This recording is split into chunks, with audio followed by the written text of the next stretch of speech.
Laburista Dr. Roberta Bela.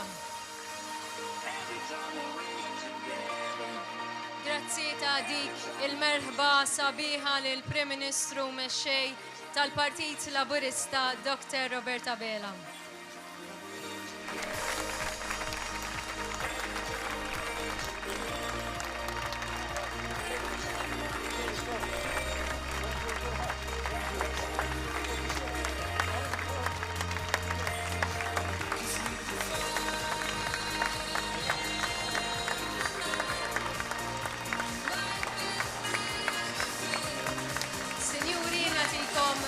Tajba u nilqakom għal din l-attività politika fisem il-Partit Laburista illum ġewwa Pjazza San George il-Belt Valletta. Insellem lilkom it-telespettaturi kollha ta' One is-semmija ta' One Radio u lilkom kollha li tissegwu din ix-xandira diretta fuq il-paġna ta' Facebook tal-Partit Laburista. Nibdew bl-ewwel kelliema li għandna llum u nistieden lill-Avukata Flera Bela.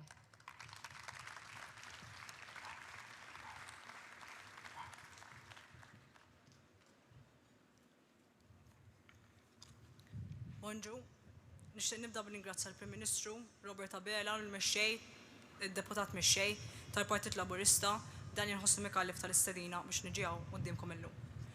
Illum ninsabu fix-xahar ta' Novembru ftit wara l-budget għas-sena 2021.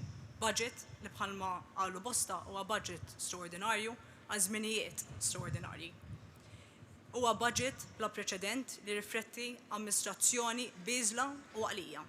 Amministrazzjoni Roberta Bela kienet kawta biżżejjed li wiżnet dak li kien hemm, għamlet użu minnu u għamlet mod li ssaħħaħ l-ekonomija tagħna għal futur prospettiv.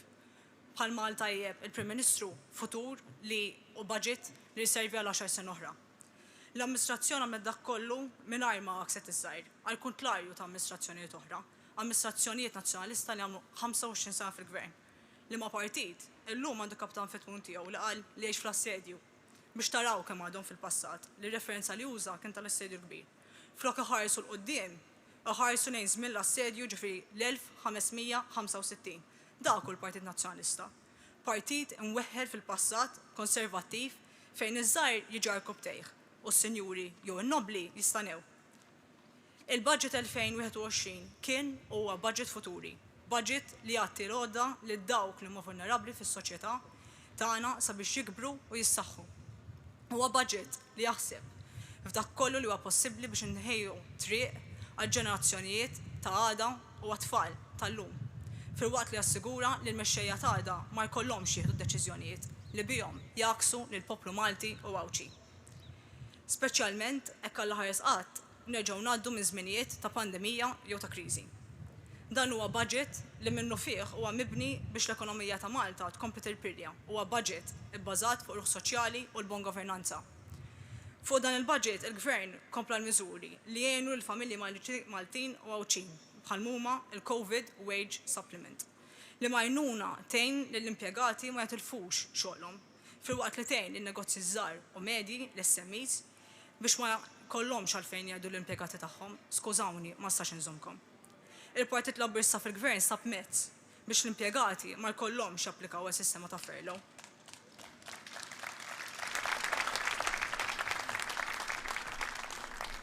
ċoe li l-impjegat ma jkunx jaf hekk għada jew pitada u se jispiċċa bla xogħol u kif se jgħid mal-familja tiegħu. Għaliex l-imgħallem tiegħu iddeċieda li għamel dan għax ma setax ikompli ħallas il-paga tiegħu u hemmnuni l-aħwa. Din hija realtà kbira f'pajjiżi oħra barra minn xtutna. Il-Kavallier Grek għalinna li jrid jagħmel kumitat li indirizza l-faqar. Honorable Grek, il-faqar ma tindirizzax billi tagħmel kumitat mibni fuq kukkanja ta' nies li jafu ma' sħabek.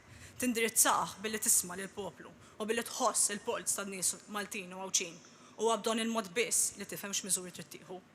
Nammetti, il-faqar jien mextux, anzi. Iżda l-faqar jien rajtu f'diversi bliet barra minn xtutna bħal huma Brussell. L-istess belt kapitali li hija ċentru tal-attività Ewropea, l-istess belt li għex fiha jien għal sentejn u nofs u li matulhom raj diversi nies binar u bil-lejl jittalbu biex ikollhom xieklu jew biex jieklu tfal tagħhom u huma jibqgħu bil-ġuħ. Minix ngħid li l-faqar f'Malta hija perċezzjoni, li qed ngħid huwa li dan il-gvern din l-amministrazzjoni trid tindirizzah permezz ta' miżuri maħsuba biex jgħinu lil min huwa fqir. Il-faqar tindirizzah billi tibni sistema ta' social welfare bħalma bena il-Gvern Laburista fil-passat u l-istess gvern, l-istess amministrazzjoni Partit Laburista qed ikompli jsaħħaħ din is-social welfare. Dan permezz ta' deċiżjonijiet bħalma għamel il-Gvern illum għall-budget tas-sena 2021.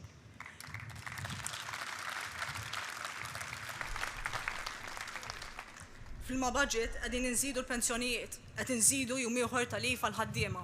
Qegħdin inkomplu ninvestu investiment tas-saħħa taċ-ċittadini tagħna u l-edukazzjoni ta' tfal ta' Malta u ta' Għawdex. Qed inkomplu nżidu Children's Allowance. L-istess Children's Allowance li taħt Gvern Nazzjonalista tatlok għall-inugwaljanza bejn it-tfal u ngħidha x'intewmija. U meta jien kont iżgħar kien hemm żmien li jekk ikollok tewmien kien ifisser li tarbija minnhom tieħu Children's Allowance kollha u t-tarbija l-oħra tieħu nofs bħal dak li għallu mhux it-tnejn tfal u xi wieħed ġib xi ħaġa u l-ieħor ma jġibix. Dawn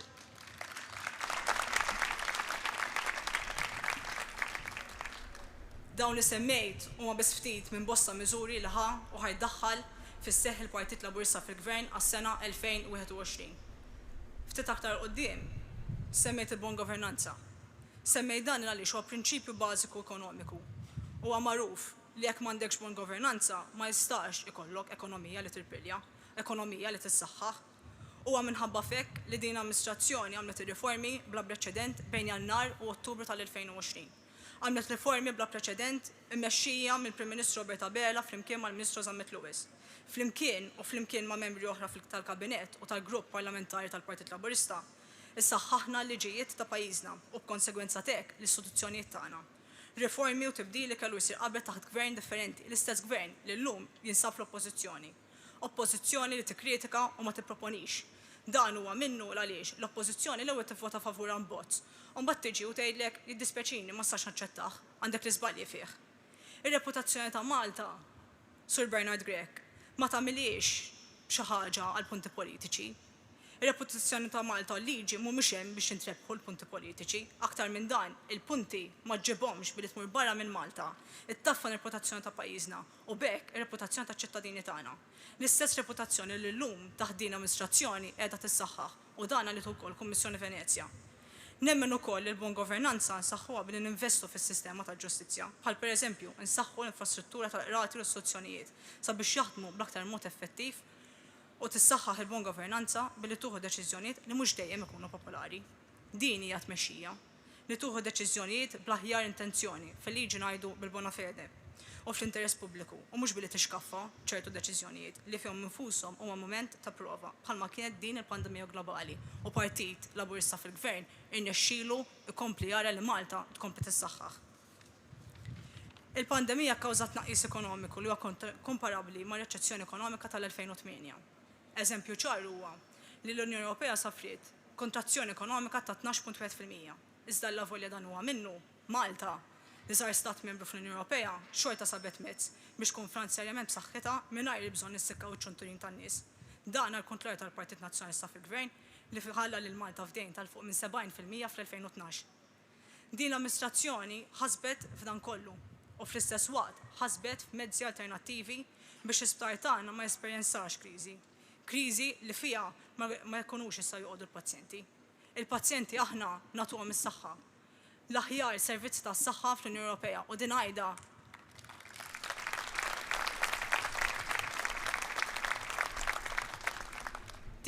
għaliex meta tgħix barra u tmur ċempel isptar jgħidulek skużawni, issibtu l-ħadd ma narawx. Malta dik jien qatt mesperjenzajta. Sibna modi li bihom nżidu testing u l-ħaqna mad-domanda. Dan ukoll grazzi għat-tobba l-professjonisti mediċi li għenu tu dan il-perjodu. Minn hawn nirringrazzjahom. Bħalma qal il-Prim Ministru u d-Deputat Prim Ministru, aħna ħankunu fost ewwel pajjiż ħanirċevu l-vaċċin. Nerġa' nfakkarkom l-aħwa, aħna li żgħar stat membru fl-Unjoni Ewropea. Għal daqstant xorta din minn tal-ewwel.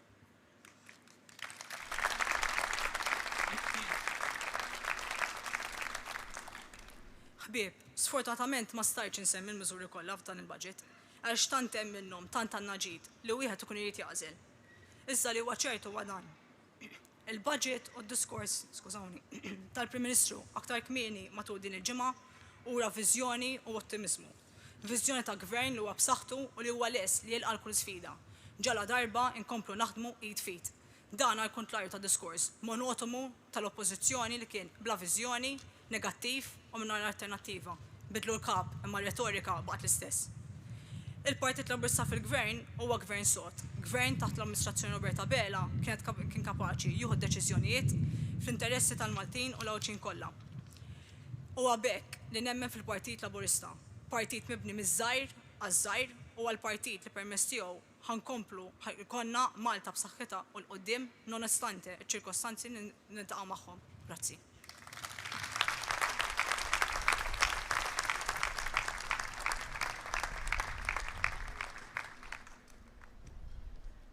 Grazzi lill-avukat Flera Bela u nistieden issa li tieni kelliem, l-ekonomista Steve Ellun.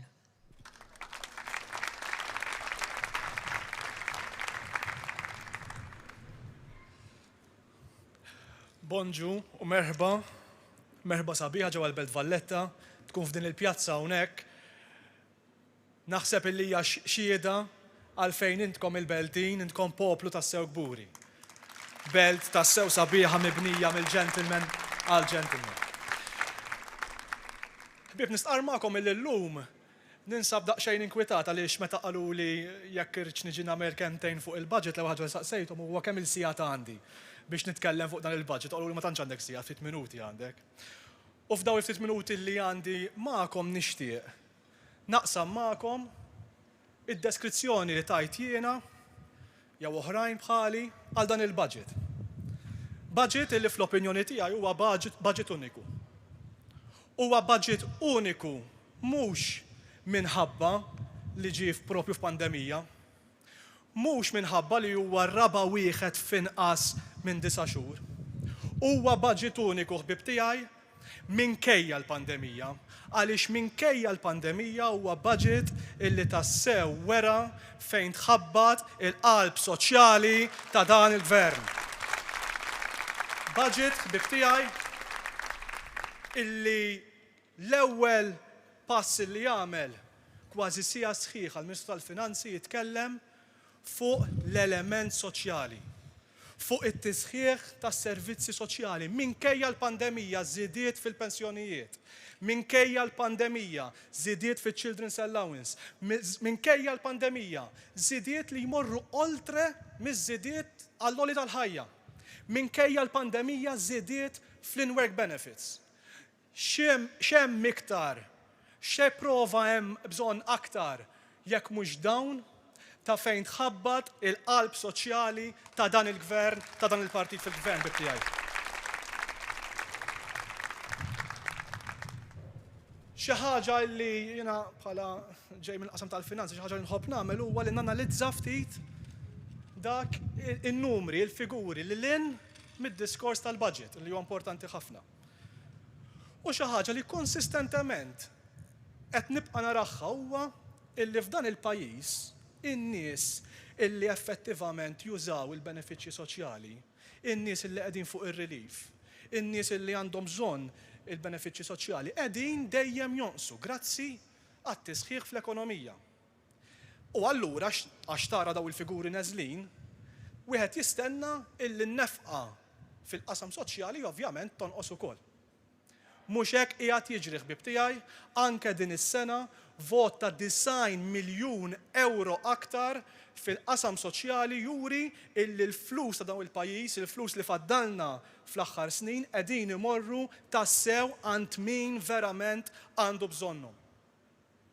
Però insejjaħlu budget uniku ħbieb tiegħi għaliex ma tantx nara budgets u mhux Malta biss imma anke madwar l-Ewropa, speċjalment f'sitwazzjoni ta' kriżi pandemika li qegħdin fiha, illi mhux biss jissalvagwardjaw l-impjiegi fl-immedjat, mhux biss iserħu ras il-ħaddiema, imma budgets li jagħtu viżjoni ekonomika fit-tul. U propju dan il-budget xi ħaġa li ħallitni kważi impressjonat huwa propju dan. L-inizjattiva ta' dan il-gvern, l-inizjattiva ta' dan il-Prim Ministru, illi f'dan il-budget jagħti direzzjoni ċara ta' fejn irridu l-ekonomija mhux għada, mhux l-elezzjoni li ġejja, fl-10 snin li ġejjin, fil-15 sena li ġejjin, targets sal-2050. Kemm nieħu pjaċir ħbib tiegħi nara Prim Ministri, nara politiċi illi ma jħarsux biss sal-elezzjoni li jmiss imma jħarsu fit-tul. Kemm nieħu pjaċir nara Prim Ministru illi jitkellem fuq l-idea li jkollna carbon neutrality sal-2050. Xi tfisser din? Tfisser li t-tifla tiegħi għandha 3 snin la jkollha l-età tiegħi. Ħatgħix f'pajjiż illi jkollu arja aktar nadifa. Ħatgħix f'baħar illi jkun ħieles mill-plastik. Ħatgħix f'pajjiż illi jkun ħieles minn noise pollution. Ħatgħix f'pajjiż illi l-ambjent tiegħu jkun ħafna ħjar milli sibni aħna ħbib tiegħi. Però apparti d-diskors, jiena nieħu pjaċir nara mbagħad budget illi fl-implementazzjoni tiegħu iwettaq din il-weda. Proġetti sħaħ li għandu x'jaqsam mal-aspett ambjentali f'budget f'pandemija. 220 miljun euro ivvutati speċifikament għal dik li hija l-ekonomija l-ħadra, il-green economy. Ekonomija aktar ċirkolari, proġetti waste to energy. Il-ħsieb ġifieri illi mill-iskart niġġeneraw l-enerġija.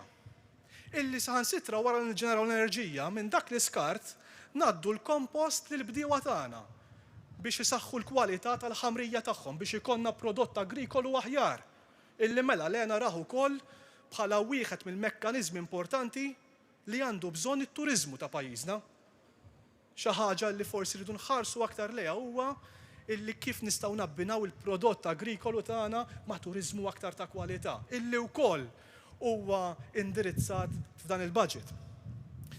Proġetti shore to ship. U nsellem hawnhekk il-ħbieb tiegħi minn naħa t'isfel ta' Malta, jiena wkoll ġej minn naħa t'isfel ta' Malta u naf xi ġifieri. Meta il-vapuri jidħlu fil-port, speċjalment anke fil-Port Ħieles, fil-Freeport, u allura hemmhekk ikollhom bżonn iħallu l-magni tagħhom għaddejjin u jniġsu l-arja. Proġetti ivvutati għalihom fil-budget illi ser jindirizzaw din il-problema. Illi ntuhom l-enerġija elettrika minn maxxatt ħalli jkunu jistgħu jitfgħu l-magni ħalli n-nies tagħna fil-portijiet ikunu jistgħu jgħixu f'arja aktar nadifa. Mhux hekk biss però xi ħaġa li jiena qiegħda l-qalbi ħafna hija l-inizjattiva f'dan il-budget li għandha x'taqsam mal-green bonds. Illi investituri Maltin u anke barranin ikunu jistgħu jinvestu f'bonds, jinvestu f'attività finanzjarja illi l-proceeds tagħha, l-qlieħ tagħha imur speċifikament għal proġetti ħodor. Kemm huwa importanti ħbieb tiegħi illi ninċentivaw l-investiment f'dan ir-rigward. Nieħu pjaċir ukoll nara illi l-linka kienet talaqqas nixfet fuq dan il-budget meta l-Ministru tal-Ambjent insellimlu minn hawnhekk diġà mar il-Lussemburgu fejn hemm pajjiż illi diġà ħa inizjattivi f'dan ir-rigward biex naraw kif nistgħu insaħħu l-istrutturi finanzjarji ta' pajjiżna biex nakkomodaw dawn il-green bonds. Proset dik hija l-inizjattiva illi l-politiċi għandhom jieħdu. Mhux hekk biss però, xi ħaġa li apprezzajt ħafna fil-viżjoni ekonomika tal-Gvern hija propju l-viżjoni li għandna għad-diġitalizzazzjoni ta' tal-pajjiż. L-idea illi nieħdu l-pajjiż lejn ekonomija aktar moderna, li ninċentivaw industriji aktar teknoloġiċi, li ninċentivaw aktar setturi ta' diġitalizzazzjoni. Nitkellmu fuq artificial intelligence, nitkellmu fuq ir-robotika, nitkellmu fuq e-sports u development ta' e-games. Dan huwa il-prova għaliex dan il-Gvern għandu mhux biss viżjoni ekonomika f'saħħitha, imma viżjoni ekonomika moderna ħbieb tiegħi. U rrid ngħid jiena nara żgħażagħ u nieħu pjaċir ħafna illi nara Prim Ministru, nara politiċi illi jitkellmu b'passjoni fuq iż-żgħażagħ. Però mhux biżżejjed. Dan il-budget ta' prova kemm għal dan il-Gvern, kemm għal dan il-Prim Ministru żgħażagħ huma l-qalbhom. U propju dan il-qasam tad-diġitalizzazzjoni huwa l-qasam li jagħti prova ta' dan. Għaliex huma żgħażagħ illi jridu jmexxu dan is-settur fil-futur. Huma żgħażagħ illi jridu jkunu leaders f'dan is-settur fil-futur. U dan is-settur, l-investiment li hemm fl-edukazzjoni huwa pern importanti biex inkunu ċerti li ż-żgħażagħ tagħna hekk kif ikunu ħerġin mill-MCAS, hekk kif ikunu ħerġin mill-università, ikollhom l-skills neċessarji, ikollhom it-talenti neċessarji biex imexxu l-qudiem dan is-settur tant importanti għal pajjiżna, tant importanti għall-ekonomija tagħna fis-snin li ġejjin.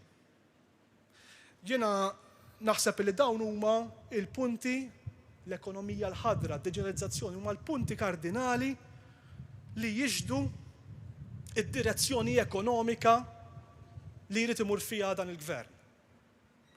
Però ma rridux ninsew ukoll iċ-ċirkostanzi ekonomiċi li qegħdin ngħixu bħalissa, il-pandemija. U xi ħaġa li fil-budget ma ssibix miktuba, ma tistax tiktibha, tista' tiktibha kemm trid, imma in-nies mhux jaqrawha jridu, iħossuha jridu. Il-kelma kuraġġ ħbib tiegħi. Kemm huwa importanti li nkomplu nitrasmettu dil-idea ta' ottimizmu, dil-idea ta' kuraġġ. U rrid nagħti eżempju ta' dan li qiegħed ngħid. Din il-ġimgħa flimkien ma' Mirjam Dalli kellna l-opportunità illi nintaqgħu ma' numru ta' stakeholders. Fosthom ridna nintaqgħu da parti mill-proġett illi il-Partit Laburista qiegħed jagħmel biex inkattru idejat ġodda. Ridna nintaqgħu propju mal-qasam ma' stakeholders fil-qasam ta' restoranti. Illi f'daw iċ-ċirkostanzi ovvjament għaddejjin minn sitwazzjoni partikolari. U jiena stennejt ovvjament illi jkollna daqsxejn feedback partikolari.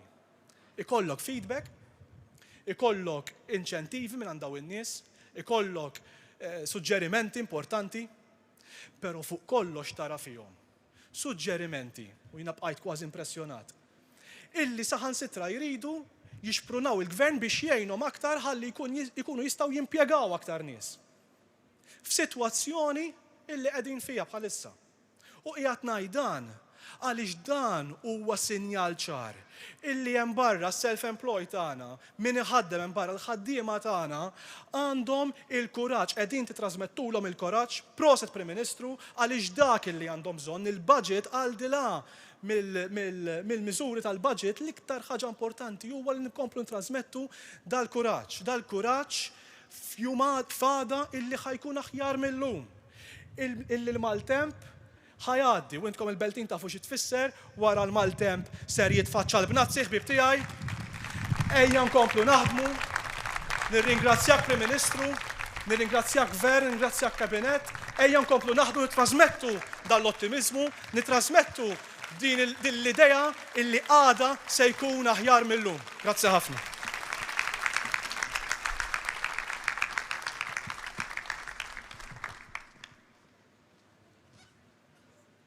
Grazzi lill-ekonomista Stephen Lowell, u nistieden issa biex indirizza din l-attività politika lill Prim Ministru mexxej tal-Partit Laburista Dr. Robert Abela.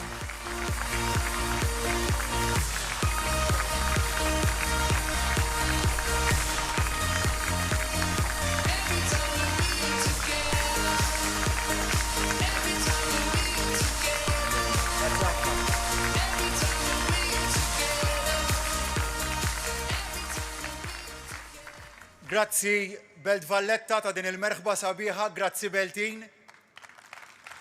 Kemm jien gburi bikom. Gburi ħafna wkoll bit-talent li għandna fil-Partit Laburista. Għadni kif smajt lil Steve il-Flair, dak is-suċċess, it-talent li għandna tiela, talent illi verament jagħmilek kuraġġ.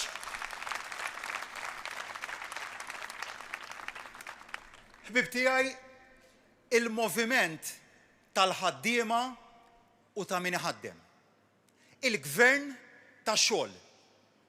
Dil-ġimgħa reġa' kellna ċertifikat mill-isbaħ, mill-Eurostat, fej pajjiżna ġie ċertifikat illi f'daw l-aħħar 4 xhur kellu l-inqas rata ta' qatt fiż-żona euro. Dawn huma ir-riżultati tas-suċċess. Mhux biss l-inqas rata ta' qatt tal-pajjiżi fiż-żona euro, imma l-iktar punt fil-fema tiegħi importanti li fil-waqt li f'pajjiżi oħrajn fiż-żona euro il-qatt tiela l fuq, f'Malta il-qatt dejjem niżel l-isfel.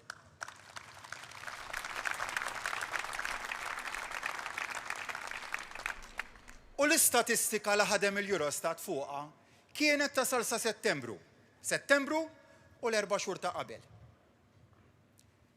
L-istess f'Ottubru erġajna nkomplu naqsu l-qatt. Pajjiżi oħrajn qabel il-pandemija. Insemmi l-Olanda, insemmi l-Ġermanja. Qabel bdiet il-pandemija, il-qatt f'pajjiżhom kien anqas milli kien f'pajjiżna. Malli bdiet il-pandemija, anzi wara illi nidejna il-pjan ta' riġenerazzjoni ekonomika, it-trend, id-direzzjoni inqalbet. Malta, ir-rata ta' qatt tonqos, f'dan iż-żewġ pajjiżi li qabel kienu aqwa minna, ir-rata ta' qatt titla' l fuq. Immedjatament ftit tal-jiem wara nidejna l-pjan ta' riġenerazzjoni ekonomika u r-riżultati pożittivi bdew jinħassu. Dik hija l-ħidma li qed jagħmel dan il-gvern. Dan huwa dak li verament jagħmilna kburin bir-riżultati illi rnexxielna nġibu f'mument fejn kulħadd qal dan hu l-mument li l-ekonomija Maltija, il-gvern Malti se jikrolla. Minflok huwa l-mument li qed jiddefinina. Fil-waqt li ħadd ieħor kien jgħidilna li aħna l-gvern tal-Bnazzi li kapaċi mmexxu ma fil-Bnazzi biss. U rejna kemm verament kapaċi mmexxu meta l-affarijiet ikunu sejrin mhux daqshekk tajjeb.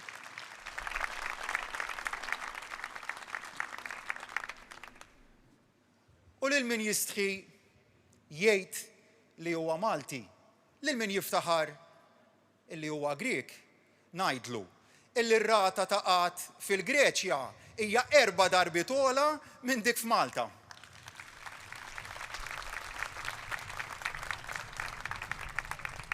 Kif semma Steve, dan kien budget illi forsi l-aqwa kelma li tista' tiddeskrivih kienet budget uniku.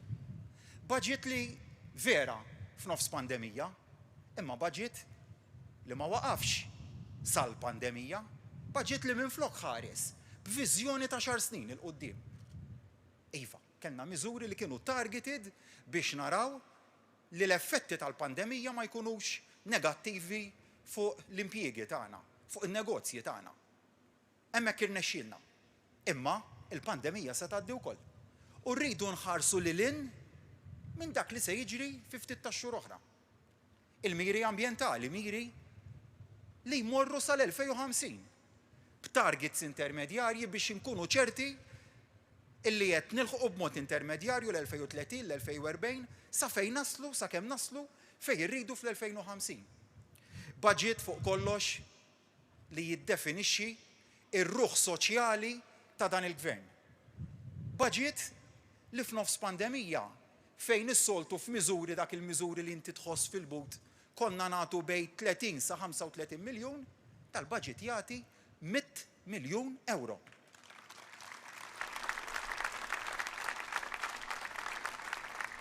$100 miljun meta qed neskludu l-wage supplement. Il-wage supplement mhux inklużu dak il-100 miljun. Budget fuq kollox li jwieżen l-iktar lil dawk li jistgħu l-inqas, li jifilħu l-inqas.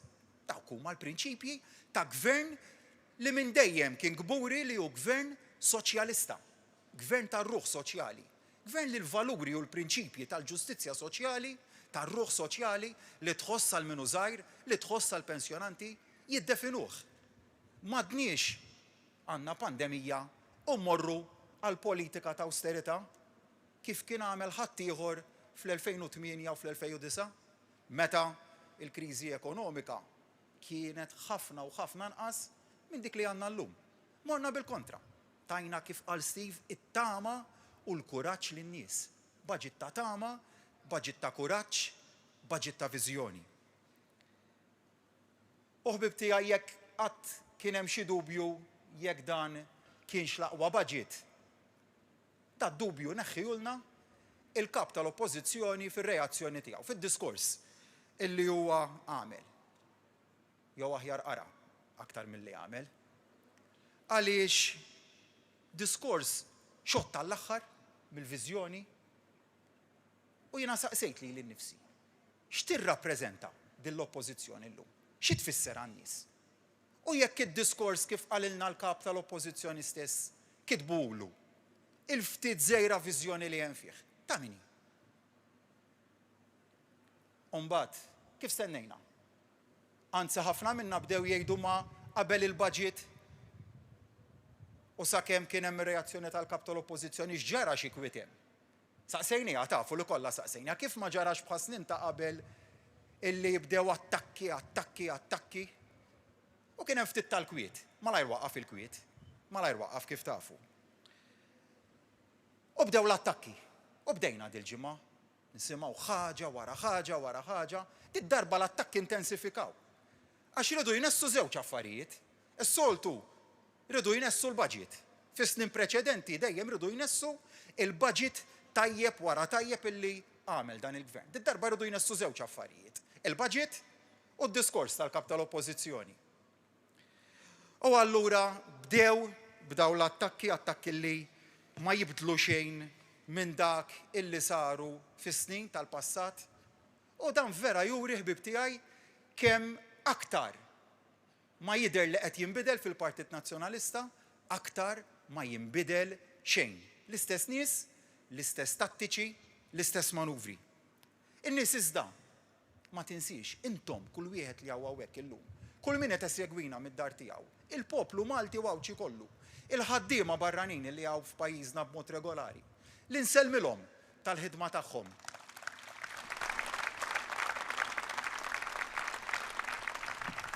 In-nies ma jinsewx.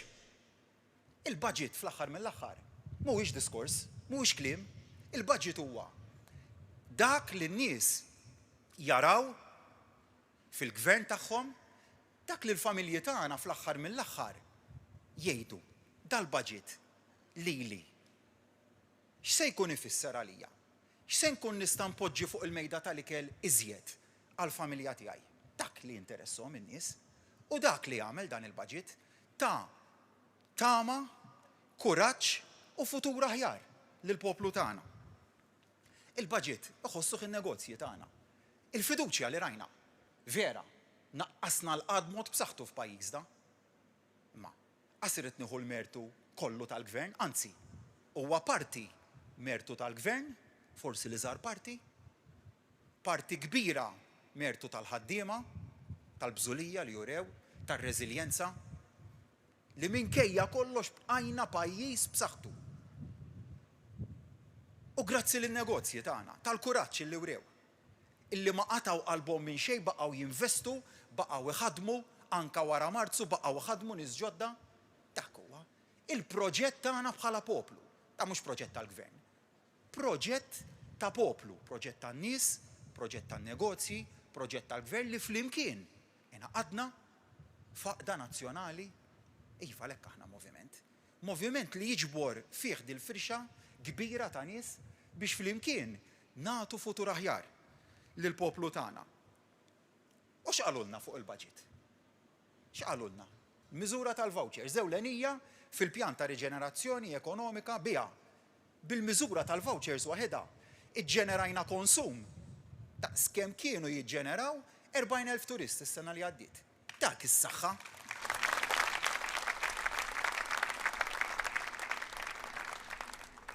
Werġajna, nidejna, skema oħra ta' vouchers u x'weġibna liha.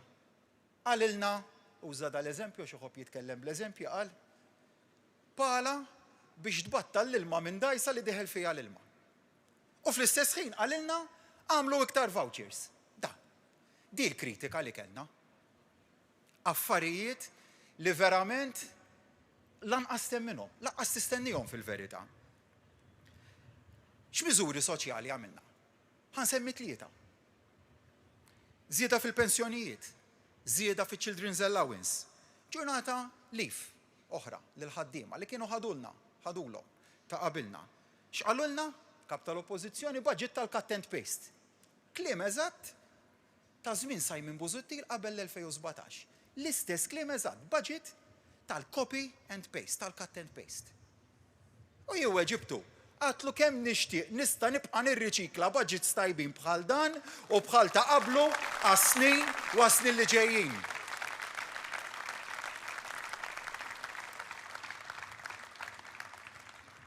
Oppożizzjoni li ħadet pożizzjoni li tiddeċiedi li ma tiddeċidix.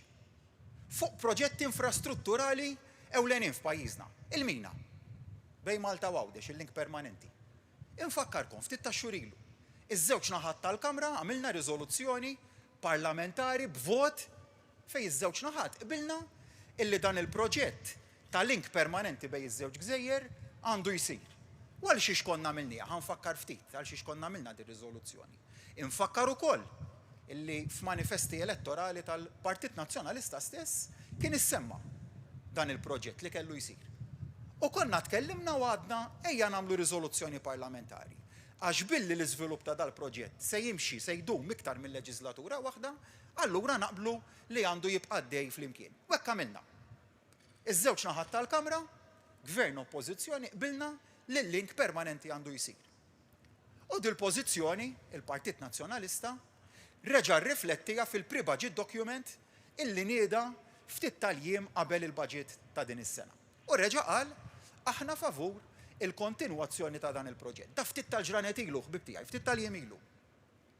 Ġejna għar-reazzjoni tal-kap tal-Oppożizzjoni u ma tistax tifhem x'pożizzjoni ħadu fuqu. F'biċċa jgħid iva, f'biċċa jgħid le, f'biċċa aktar jagħti x'jifhem illi kontra u f'biċċa mbagħad jerġa' jsu jiġbed ftit lura. Dik deċiżjoni biex ma jiddeċidux. Dak li għandhom x'joffru għal dan il-pajjiż. Meta tkellimt nhar it-tlieta, aħna tinniedu l-viżjoni jew inkomplu nispjegaw il-viżjoni ta' pajjiżna għal pajjiżna għal 10 snin li ġejjin, qed nagħtu t-tama l-kuraġġ il-pożittività lin-nies. Dak kien il-messaġġ ta' tlieta li għadda.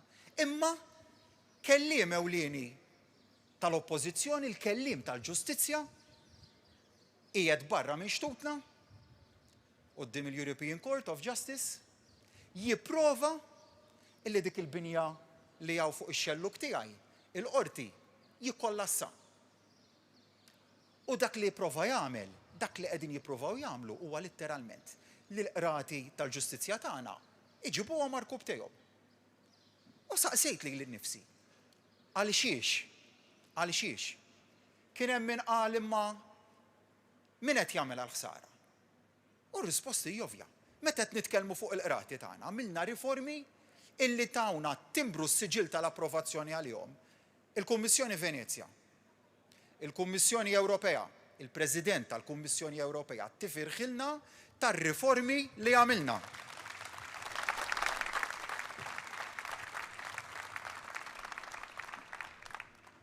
U r-riformi li għamilna mhux biss ġabu l-approvazzjoni tal-Kummissjoni Ewropea, tal-Kummissjoni Venezja, imma saħansitra qablu magħna l-Oppożizzjoni. Saħansitra qablet magħna s-soċjetà ċivili. Jiġifieri il-bidliet l-għamilna kif jinħatru l-imħalfin, kif jinħatru l-maġistrati, kif jinħatar il-Prim Imħallef. Qabel magħhom kulħadd. Mela tgħidu li x'sens hemm li tibqa' dej b'kawża li qed tipprova twaqqa' kif kienu jimħatru l-imħalfin fis-snin li għaddew. Meta l-kwistjoni llum hija magħluqa. Dak li qed jagħmlu. Baqgħu għaddejjin b'kawża li qed tipprova twaqqa' sistema ta' ħatra kif kienet fil-passat, mhux kif illum. Għax qed jgħidu kif illum qed nagħmlu. Biex taraw il-ħsara li qed jippruvaw jagħmlu lil pajjiżna barra minn xtutna. U kieku tieqaf sa barra minn xtutna, fiha u ma fihiex, anzi fiha ħafna. Imma l-impatt li qed jippruvaw jagħmlu imur lil hekk, immaġinaw ħbib tiegħi. Kieku ejja mmorru għax-xenarju li jirbħu dil-kawża. Sa dil-kawża tinsewx. Fuq sistema ta' ħatra ta' mħalfin qed jattakkaw sistema ta' ħatra li hija ħafna u ħafna aqwa milli ħallew huma fl-2013. Għax fl-2013 ħallew sistema. Aħna tejjibniha ħafna. Għamilniha perfetta? Ma għamilnijiex. Sistema l-idejoni l-aqwa waħda nemmen li hija dik tal-lum. u li qed iġib il-qbil ta' kulħadd. Imma tejjibna ħafna fuq dak li writna fl-2013. Ġifieri aħseb wara kemm konna qabel l-2013. Minkejja dan qed jippruvaw ikissru. U għal daqstant nagħmel dan l-appell. Ejja naħdmu politika ta' ġid. Ejja naħdmu politika. Niddibattu l-idejat. Min għandu x'joffri l-aqwa futur għan-nies tagħna, għan-negozji tagħna, għaż-żgħażagħ tagħna, għall-pensjonanti tagħna, għall-ħaddiema tagħna, għas-self-employed. U mela nedew inkissru lil pajjiżna. Dak l-appell tiegħi. U nemmen li huwa l-appell tan-nies li qegħdin jagħmlu l-evalwazzjoni tal-politika diversa taż-żewġ partiti. U nemmen iva, hemm distinzjonijiet fundamentali llum, anke fil-valuri ta' dak li verament nemmnu fih. In-naħa tagħna politika ta' ġid. Mhux qed ngħidu li għamilna kollox perfett. Hemm fejn intejbu, hemm fejn stajna nagħmlu aħjar, hemm fejn fadal intejbu. Imma dejjem il-prinċipju ewlieni huwa li kburin bil-Maltin, kburin bl-Awċin u kburin pajjiżna.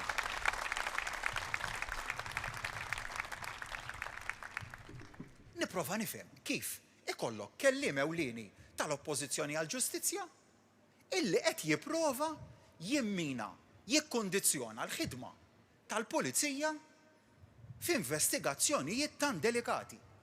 X'għamilna aħna? Aħna għadna il-mod ta' kif jinħatar kummissarju tal-pulizija hemm bżonn jinbidel. Hemm bżonn naħarbu mis-sistemi li writna fl-2013. Għamilna sejħa pubblika, evalwazzjoni mill-PSC, evalwazzjoni indipendenti mill-PSC, skrutinju parlamentari, u ħtarna kummissarju tal-pulizija kif imiss. Ħtarna avukat ġenerali ġdid ukoll. Issa waqfet il-kritika, għax kulħadd jaf minna l-affarijiet bis-serjetà. X'qed jagħmel? Jattakka l-ħidma tagħhom minn taħt. Dawn affarijiet ħbib tiegħi ma temminhomx. Ma temminhomx imma qed jiġru quddiem għajnejna. Qed jiġru investigazzjonijiet delikati f'rejat jew iżjed, rejat serju jew rejati serji u nippruvaw naqtawhom minn saqajhom lill-pulizija tagħna. Dik min jemmen fl-istituzzjonijiet, min verament jemmen fl-istituzzjonijiet, aħna għal min jgħid li jemmen fl-istituzzjonijiet u jkissrulhom il-ħidma tagħhom. Dik id-distinzjoni fundamentali llum. U aktar ma nipprova nifhem, aktar ma nifhimx. Forsi għax ma nifhimx bil-Grieg.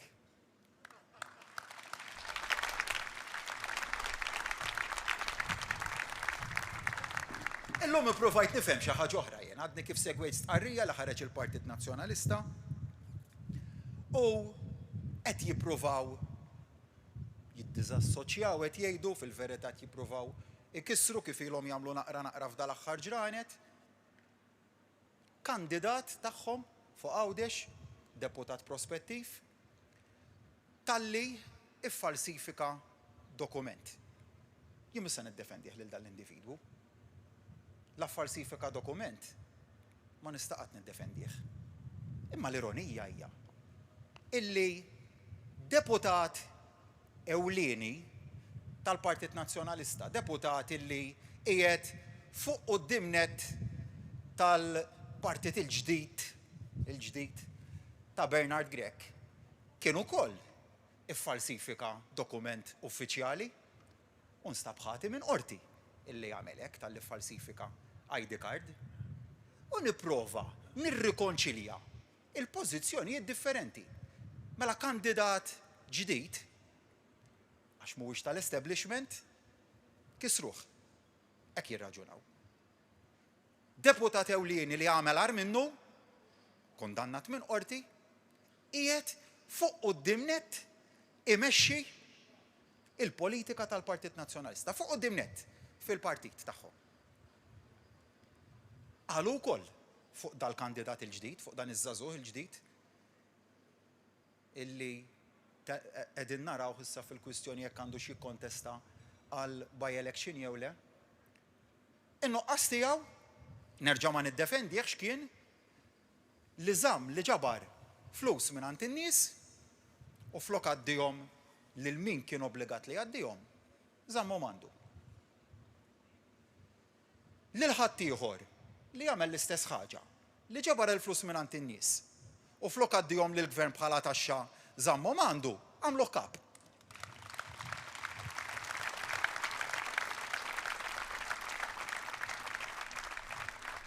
Dak kif jirraġuna l-establishment li ġi għall-allat u li ġi għall-annimali. Jekk tkun tal-establishment jgħaddi kollox perfett, u jekk ma tkunx ikissruk. Imma ħbib tiegħi, lil minn hekk, aħna ma rridux inħarsu blura, ma rridux inħarsu lejn il-kejl li jużaw huma. Aħna differenti minn hekk. Għalhekk aħna ma nemmnux politika ta' żmien l-assedju l-kbir. Aħna nemmnu politika li tixraq għal pajjiż Ewropew modern, stat membru kburi fl-Unjoni Ewropea. Rajna din il-ġimgħa politika attakki sensazzjonali, attakki li nifhem ukoll li kien hemm f'partijiet minnhom kien hemm affarijiet li anke lili dejqu. Dejjaq mhux l-attakk, dejjaq għaliex fil-maġġoranza kienu sensazzjonali. Kien hemm biċċiet illi anke jien ma kontx komdu żda bihom. Fejn hu iswed se ngħid li huwa iswed, fejn hu abjad se ngħid li huwa abjad, u nibqa' bil-messaġġ ċentrali li ma jillest natti għal ħadd. Dak x'nemmen fih. Li min għamel it-tajjeb inkompli ninċentivah, li min għamel il-ħażin irid iħallas għalih. U ma nitkellem fuq ebda każ partikolari imma b'mod ġenerali. Każ b'każ dawk huma żewġ prinċipji li se jkunu qegħdin imexxuna l quddiem. U x'tallimt minn din il-ġimgħa? Anzi iktar milli x'tallimt. X'osservajt u fejn iridu mmorru l quddiem. U din hija differenza ewlenija terġa' bejn żewġ partiti. Min jaqajjem kwistjoni biex jagħmel is-sensazzjonaliżmu, biex ikisser lin-nies involuti, jien nemmen differenti minn hekk. Jien nemmen illi kull episodju għandu jiskatta riforma. Kull ħaġa li nemmen li mhijiex tal-standards li nixtieq jien, li nixtiequ aħna bħala gvern, għandha tibda riforma. U dan joħodni lura għal x'kien jiġri ftit ta' snin ilu sal-2013 fi żmien amministrazzjoni preċedenti. Tgħiduli għaliex qiegħed kull darba tikkumpara. Bil-fors, għax biex tara fejn sejjer għada, tittara fejn kont fil-passat, x'offrew iż-żewġ naħat fi żmien li kienu fil-gvern, u mbagħad tfassal id-direzzjoni l quddiem, il-viżjoni l quddiem.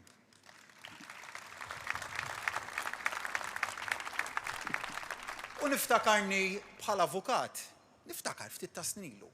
Prassi li daħħal għal Partit Nazzjonalista fejn min kien imexxi l-awtoritajiet ewlenin tal-gvern, Transport Malta, il-MEPA dak iż-żmien.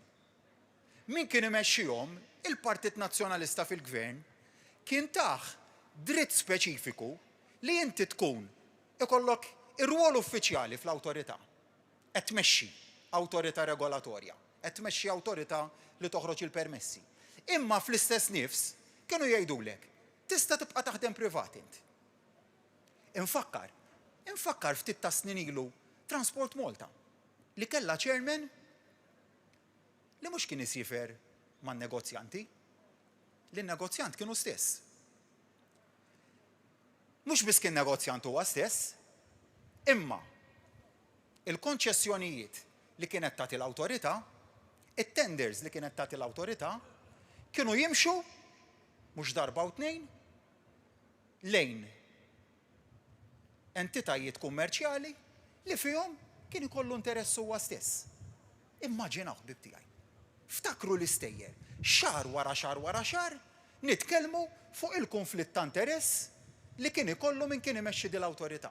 Xahar wara xahar, ħarsu ftit lura lejn il-gazzetti ta' dak iż-żmien. U bdew waraw jekk hux minnu dak li qed ngħidilkom. U kull ġimgħa kien joħroġ il-Ministru ta' dak iż-żmien u kien joħroġ iċ-Chairman u kien jgħidilna ma vera għandi interess kummerċjali f'dak li qed noħroġ jien fil-kappell tiegħi ta' Chairman tal-awtorità, imma qatt lura ma pparteċipajtx fil-proċess. Dejjem l-istess skuża kienu jgħidulna.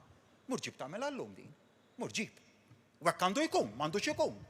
M'għandux ikun. Li jkollok CEO.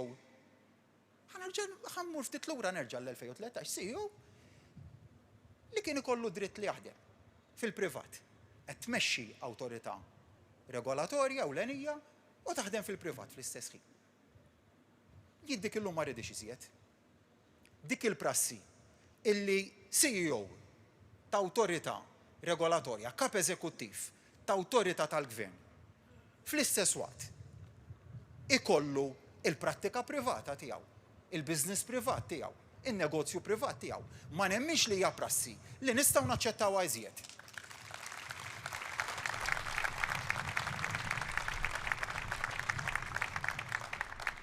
U dik is-serjetà. Id-direzzjoni hija ċara. Dak li ġara sal-lum, dak li ġara fis-snin passati, jien ma rridux jiġri għada.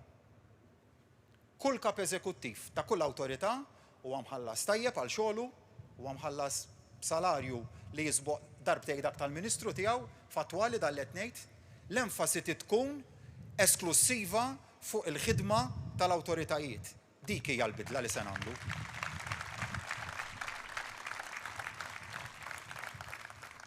U se nagħti direzzjoni immedjata f'dan is-sens.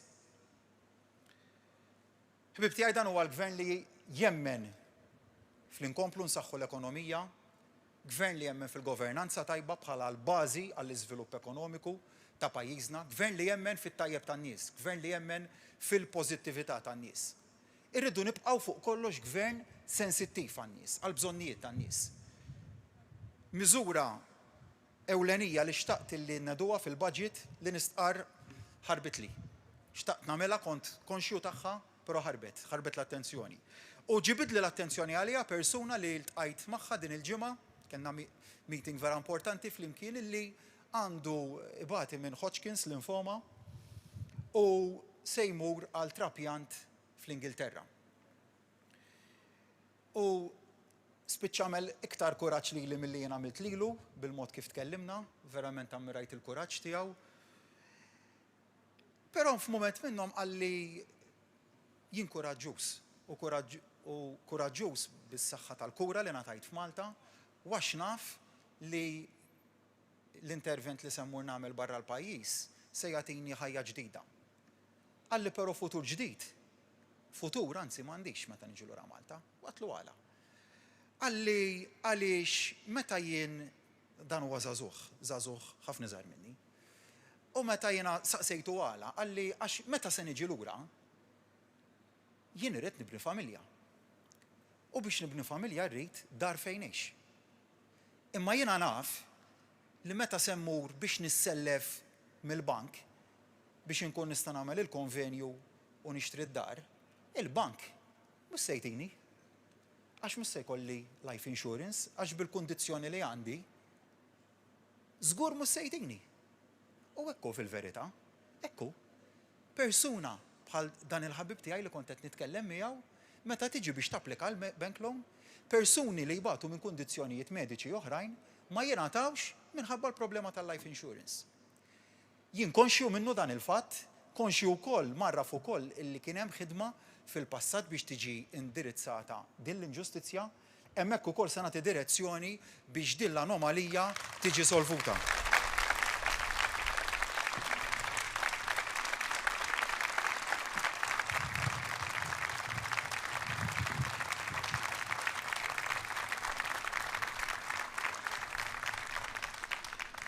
Ħbib tiegħi dan huwa gvern li jħobb lin-nies. L-imħabba mi slogan għalina, l-imħabba hija dak li tikkaratterizza il-politika tagħna, li tkun tħobb lin-nies, li tibqa' viċin in-nies. U viċin mhux meta tasal id-data tal-elezzjoni, viċin is-sena kollha.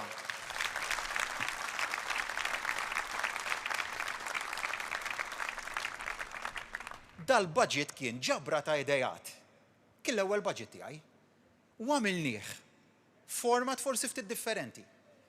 Ġabra ta' idejat li tawna n-nies min iħaddem, min jaħdem, min għaddej minn kondizzjonijiet mediċi, min għaddej minn dbatijiet fil-ħajja, min għandu diffikultajiet soċjali, min ġej minn settur, min ġej minn ieħor, ġbarna dal-idejat kollha flimkien, mhux kollha minnihom, mhux kull proposta implementajniha, bekk imbagħad li tibqa' viċin u tagħmel il-bidliet fejn hemm bżonn fosthom dik li semmejt issa.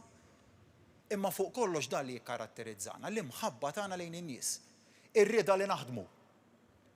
Ir-rieda li naħdmu għal dan il-pajjiż, ir-rieda li naħdmu għal kull Malti, għal kull Awċi li nħobbu lil pajjiżna.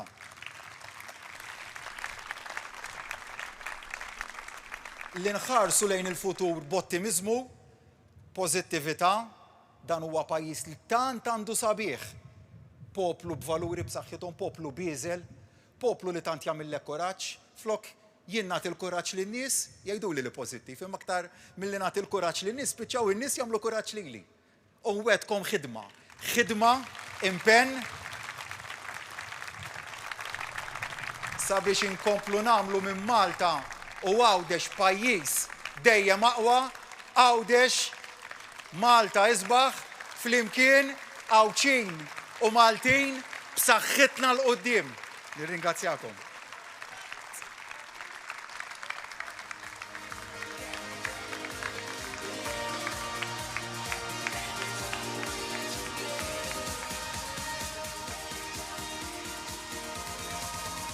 Bid-diskors tal-Prim Ministru mexxej tal-Partit Laburista Dr. Roberta Bela ġejna fit-tmiem ta' din l-attività politika.